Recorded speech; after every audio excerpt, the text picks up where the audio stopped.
राधे राधे। आज का टॉपिक कुछ खास है। वो टॉपिक ये है कि मानवता को अपनी पावर में किस तरीके से इस्तेमाल करने पे आपकी पावर सदा के लिए विजय रहती है। आप सोच रहे होंगे हम ये क्या बोल रहे हैं, पर एक सत्य कहानी आपको बताते हैं जो सत्य जीवन से आधारित है। 3 महीने पहले हमारे पूज्य गुरुदेव की कृपा से श्रीमद् भागवत कथा, राम कथा, पार्थिव शिवलिंग निर्माण के अंतर्गत यह कार्यक्रम पूरे 41 दिवसीय कार्यक्रम वृंदावन में हुआ। श्रीधाम वृंदावन में यह कार्यक्रम के दौरान मैं वहाँ पर उपस्थित था। गुरुदेव की कृपा से वहाँ सेवा का अवसर मिला और हम वहाँ सेवा कर रहे थे। उसी दौरान हमारा लखनऊ में घर बन रहा था और घर में हमको लाइट कनेक्शन की रिक्वायरमेंट थी। लाइट कनेक्शन का भी क्राइटेरिया हमने पास आउट कर चुका था और वहाँ पर हम जेई जो अधिकारी है उसको माँ गई, वहाँ पर कनेक्शन की बात करा उन्होंने। तो वो जो सर्वे करने के लिए आते हैं व्यक्ति, वो भाई साहब सर्वे करने वाला इंसान एक अन्य संप्रदाय का इंसान था, जिसे हम टोपी वाला कहते हैं, मस्जिद से रिलेटेड है। वो भाई साहब हमें सनातनी हमारा चंदन देखकर, माँ का चंदन देखकर, वो हमारा सर्वे के दौरान थोड़ा सा दूरी है तो उसको कई गुना दूरी दिखा दिया और उसमें 2,000 रुपये की रिक्वायरमेंट है, 3 से 4,000 रुपये में लाइट कनेक्शन मिल जाएगा। तो वहाँ पर उन्होंने 33,000 का एस्टिमेट बैठा दिया। अब आप सोचिए कि एक नॉर्मल इंसान 33,000 का एस्टिमेट कैसे पूरा करेगा। हर कोई तो उतना अमीर नहीं होता है कि हाँ भाई कोई गवर्नमेंट के तरफ से कुछ लेटर आया तो उसको जॉब में दे सके, नहीं हो पाएगा। तो हमने उस समय उनको अपोज किया कि आप 33,000 कैसे कर सकते हैं। तो माँ भी कही, माँ भी बहुत सीधी सादी उन्होंने कहा। तो फिर वो माँ को धमकियाँ देने लगा, ज़्यादा बोलोगी तो हम आपको जेल में डलवा देंगे। लाइट का जो जिसके पास पावर है, इलेक्ट्रिक का पावर है, आप देख सकते हैं कि यहाँ ये हमारे घर के पीछे पावर हाउस है और अभी भी हमें लाइट कनेक्शन नहीं मिला है, क्योंकि हमें छठ पूजा करने जाना है और छठ पूजा के बाद से ही हम यहाँ पर न्यू अप्लाई कनेक्शन करेंगे, तब जाकर हमारा कार्य पूरा होगा। तो देखिए, वो जो जेई है माँ को धमका रहा था कि हम आपको जेल में डाल देंगे। और एक सबसे बड़ा दुख की विषय है कि एक बेटा को रहते हुए और ये शब्द माँ के लिए अनुचित है और माँ से भी ज़्यादा गुस्सा बेटे को आएगा। पर माँ तो अपनी जो व्यवस्थाएं हैं उसको समझ लेती है, दर्द भरी बातों को अंदर ही अंदर रख लेती है, लेकिन माँ तो माँ ही होती है।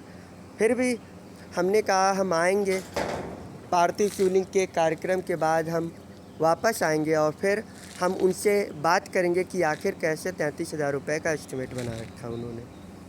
उसी दौरान हम अपने गुरुजी के जो भ्राताश्री हैं उनसे बात किया मैंने।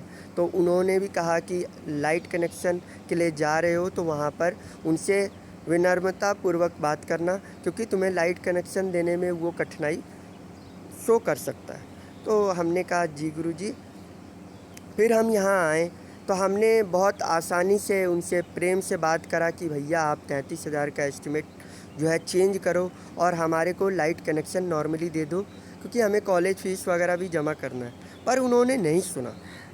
उन्होंने कहा आपको लाइट कनेक्शन चाहिए तो 33,000 रुपये पेमेंट करने होंगे। और माँ को भी ये कह दिया था कि आप भगवान श्री राम का नाम जपती हैं, राधे राधे जपने से कुछ नहीं होता है, राधे नाम जप लेने से आपका कोई नहीं सुनेगा। ये बात हमने सुना माँ के मुँह से। जब माँ हमें बताई ये घटना के बारे में तो हमें बहुत दुख हुआ। हमने कहा ठीक है, वक्त आने पे बता देंगे। और हम चाहते तो हम डायरेक्ट अपने प्राइम मिनिस्टर योगी जी, नरेंद्र मोदी जी के पास भी जा सकते थे, प्राइम मिनिस्टर के पास योगी जी के पास भी जा सकते थे, लेकिन हालांकि हमें अपने गुरुदेव के भ्राताश्री की बातों का याद था, तो उस पे हम कार्य किए। हमने बहुत प्यार से उनको समझाया जेई को कि आप लाइट कनेक्शन हमें दीजिए, नहीं देना है नहीं देना है, अहंकार रूपी उनको नहीं देना था।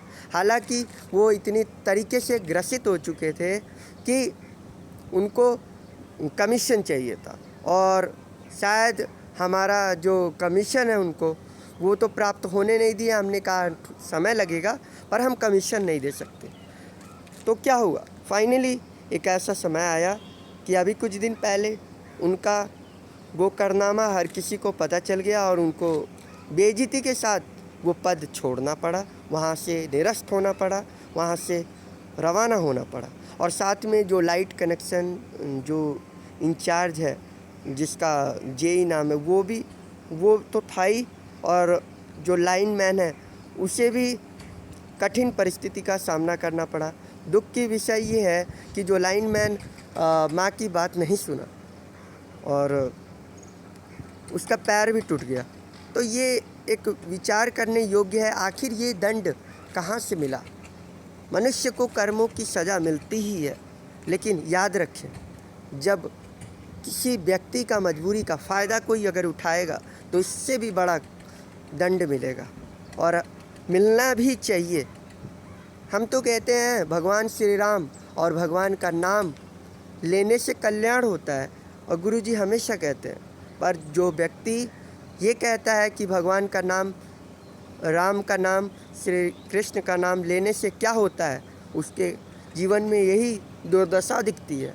और आने वाले युगों में जिस तरीके से बॉलीवुड ने भगवान श्री राम अपमान किया है, उसका भी दंड पल पल में चुकाएगा, और हर इंसान चुकाता है जिसे भगवान श्री राम के नाम से नफ़रत होता है। नफ़रत करने पे दंड ही मिलेगा और सज़ा ही मिलेगी, और वो सज़ा हमें नहीं दिखेगी, सामने वाले को नहीं दिखेगी, लेकिन अंतर्गत पता चलता ही रहेगा। इसलिए जो लोग भगवान श्री राम संतों का अपमान करते हैं, उसे ये बातों को सुनना चाहिए और प्रत्यक्ष रूप से इस बात को समझना चाहिए कि सत्य घटना आधारित होती है भगवान श्री कृष्ण पे।